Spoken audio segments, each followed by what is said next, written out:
Does Calgary's public art policy need a rethink? Ward 6 Councillor Jeff Davison sure thinks so. After a series of controversial art displays, including the Beaufort Towers, a public art project at the west entrance to the city that upset members of the Indigenous community, and the so-called traveling night at the north end. That's the giant blue ring. What's essentially, yes, the giant blue ring, which has been called a giant waste of money. Some believe it is time to focus on art that is more meaningful and art that places a greater focus on local artists. This is where we bring in Danielle Smith from Global News Radio 770 CHQR to continue the conversation, because you're focusing on your show today, and it's a talker. It is, and it shouldn't be. I mean, you wouldn't think that public art should be controversial. It should be something that you feel proud of. And so now we've got the situation where I think Calgarians are polarized. There's kind of a pox on all their houses. We shouldn't have public art at all because they've made such a schmozzle of it.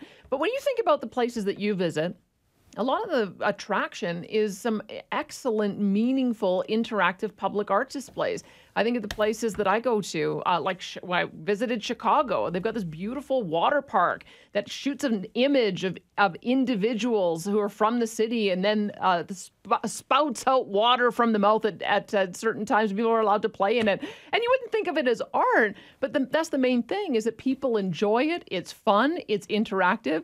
And that's, I think, the big mistakes that have been made in the public art policy in the last number of years, is that, number one, they have connected the public art to the particular infrastructure project that is funding it. But does it make sense to have the Beaufort Towers in the middle of a divided highway where you can't even stop and see it, let alone interact with it? Does it make sense to have it on an overpass bridge where you can't even stop to take a picture of it?